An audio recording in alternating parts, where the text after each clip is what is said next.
بسم اللہ الرحمن الرحیم کالتصدق بالقیمت عند فوات ایام التضحیہ۔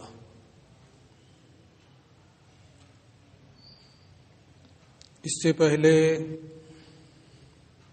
ایک مسئلہ آپ نے یہ پڑھا تھا کہ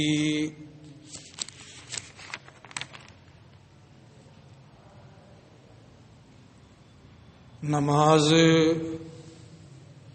کے فدیہ کا وجوب یہ احتیاط کے طریقے پر ہے۔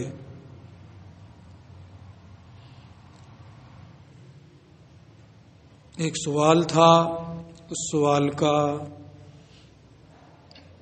جواب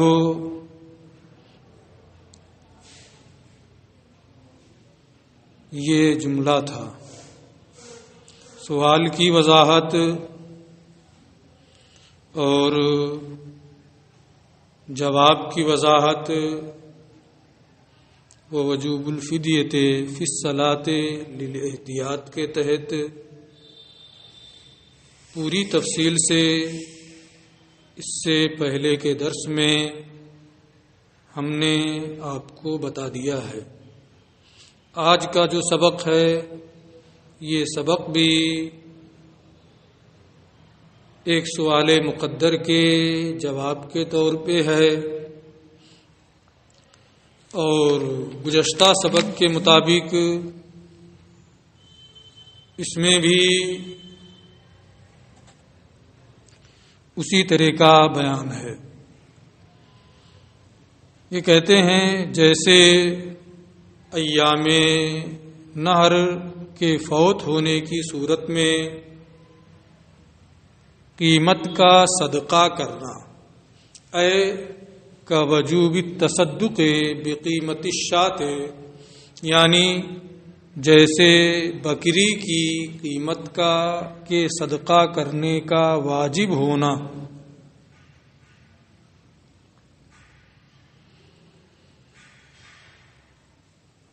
ان نظر حل فقیر،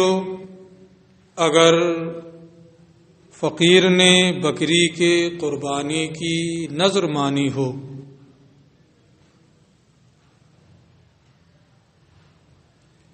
یہ قید جو انہوں نے ذکر کی ہے کہ فقیر نے قربانی کی بکری کی قربانی کی نظر مانی ہو، اس کی وجہ یہ ہے کہ فقیر پر قربانی کا وجوب یا تو قربانی کی نیت سے جانور کے خریدنے کی وجہ سے یا نظر کی بنیاد پر ہے، برخلاف غنی کے کہ اس کے اوپر قربانی کا وجوب قربانی کی نیت سے جانور خریدنے کی بنیاد پر نہیں۔ اس لیے یہاں انہوں نے یہ قید رکھی ہے، ان نظر الفقیر، اگر بکری کے قربانی کی فقیر نے نظر مانی ہے، اوشتراہا، یا بکری کو قربانی کی نیت سے خریدا ہے، تو اب اس متعین بکری کی قربانی کرنا اس کے ذمہ واجب ہو جائے گا۔ وَاسْتَهْلَكَهَا، اور وہ بکری ہلاک کر دے،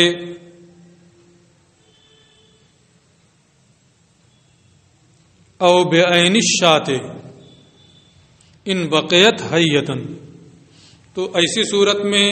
قیمت کا صدقہ کرنا واجب ہوگا جب اسے ہلاک کر دے گا، اور اگر کسی وجہ سے اس نے قربانی نہیں کی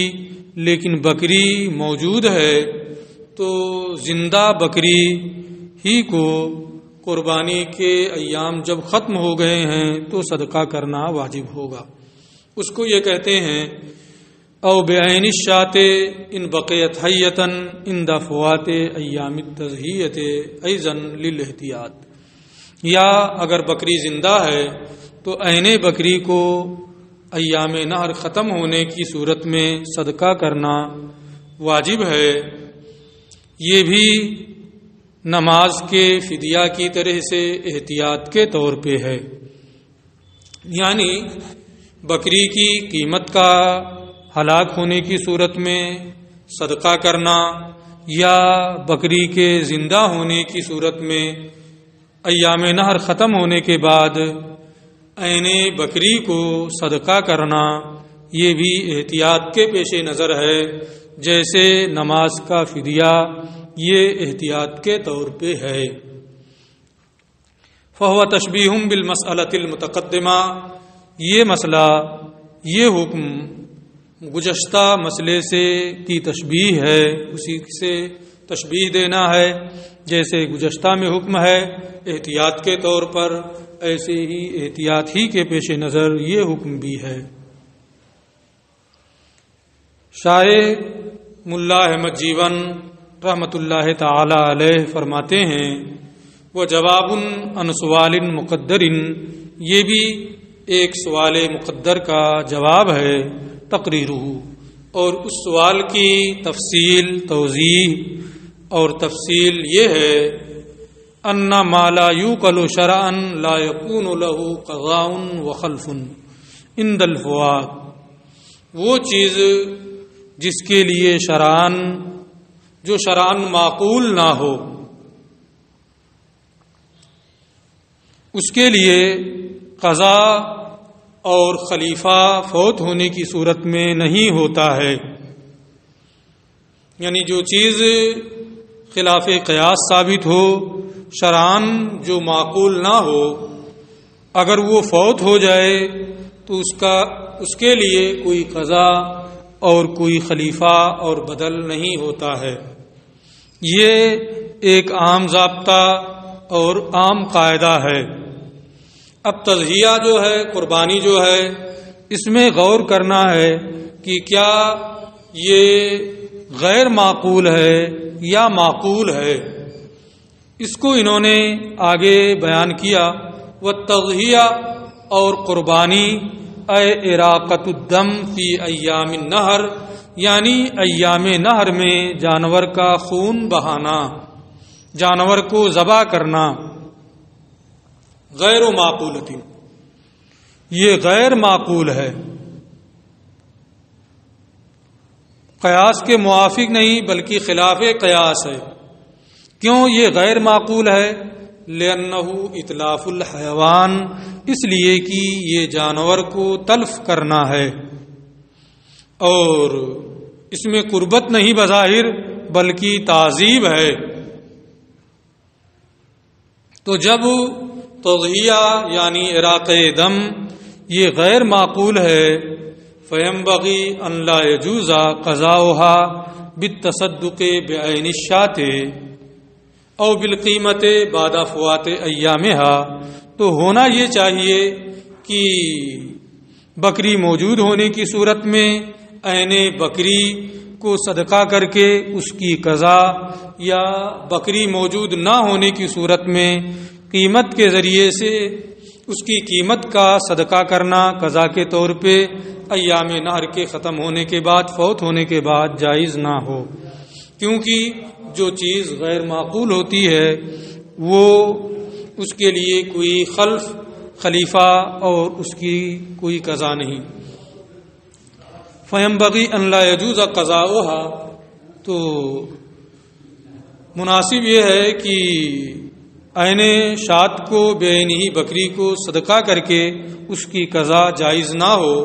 یا قیمت کو صدقہ کر کے اس کی قضا جائز نہ ہو بعد فوات ایامها، ایام تضحیہ کے فوت ہونے کے بعد۔ یہ یہاں پر اعتراض ہے۔ فاجابا، تو مصنف نے، ماتن نے اس کا جواب دیا، بأن وجوب التصدق بالقیمت او بالشاۃ بعد فوات الایام للاحتیاط لا للقضاء، کہ ایام تضحیہ کے فوت ہونے کے بعد بکری موجود ہونے کی صورت میں، عین بکری موجود نہ ہونے کی صورت میں بکری کی قیمت کے تصدق کا واجب ہونا، یہ احتیاط کی وجہ سے ہے، قضا کے طور پر نہیں ہے۔ وذالک لأن التضحیۃ فی ایامہا، اور اس کی تفصیل یہ ہے، اس کی وجہ یہ ہے کہ ایام نحر میں قربانی کرنا، اس کی دو وجہیں ہو سکتی ہیں، اس میں دو احتمال ہے۔ تحتمل ان تکون اصلا بنفسها، ایک احتمال تو یہ ہے کہ یہ بذات خود اصل ہے، کسی کا خلف نہیں ہے۔ وتحتمل ان تکون خلفا، اور یہ بھی احتمال ہے کہ قربانی کرنا ایام نحر میں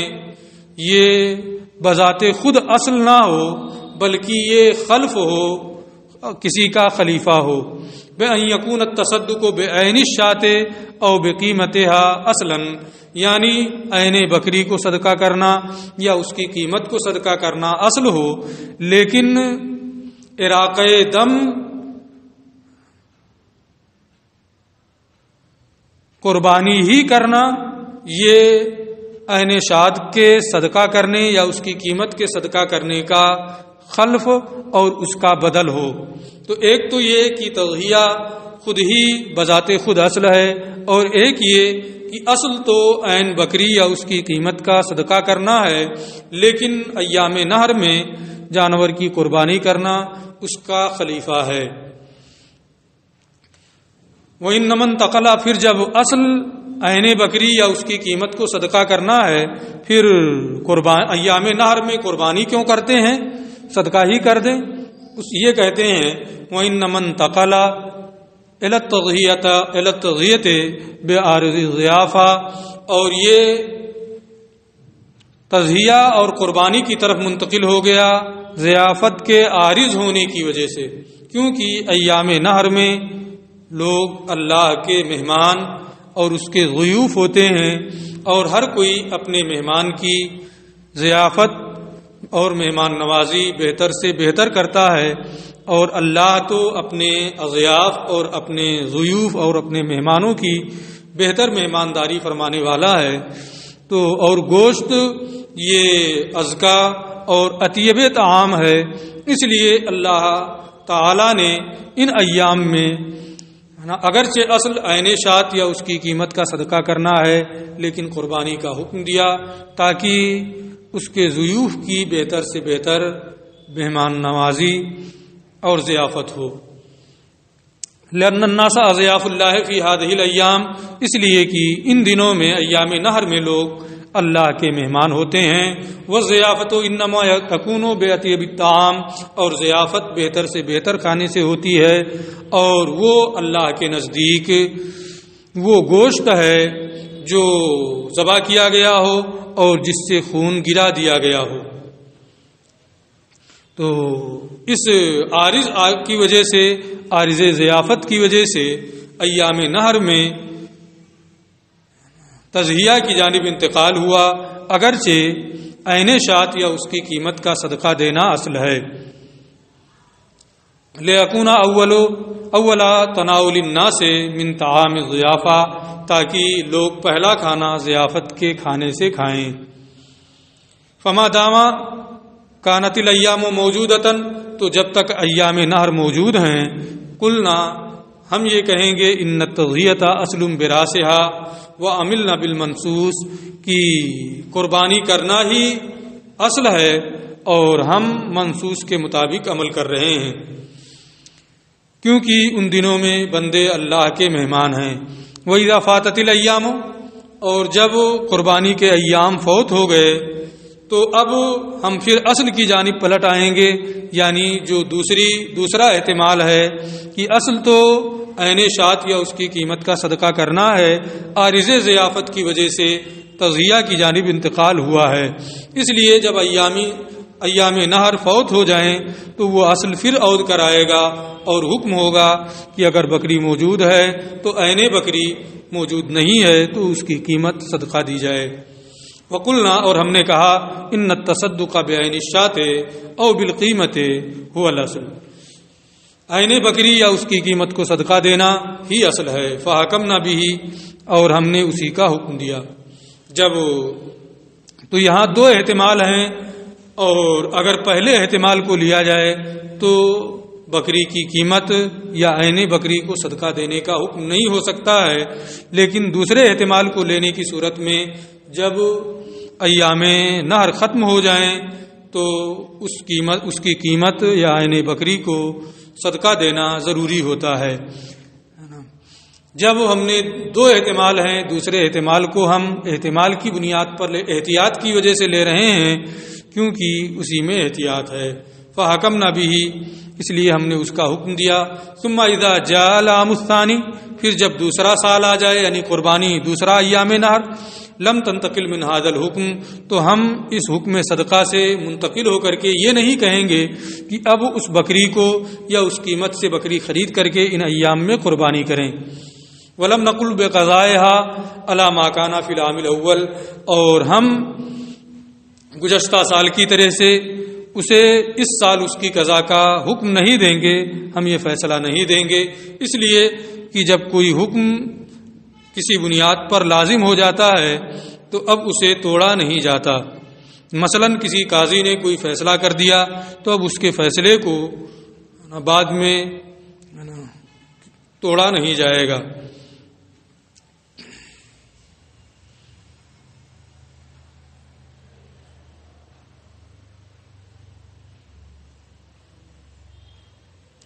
مثلا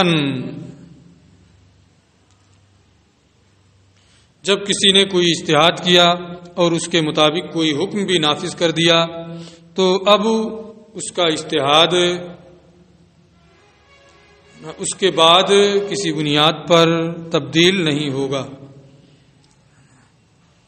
ہاں اگر نص کے خلاف اس نے فیصلہ کر دیا ہو تو وہ الگ چیز ہے. تو یہاں اس مسئلے میں بھی دو احتمال ہیں. دو احتمال کی وجہ سے احتمال ثانی کی بنیاد پر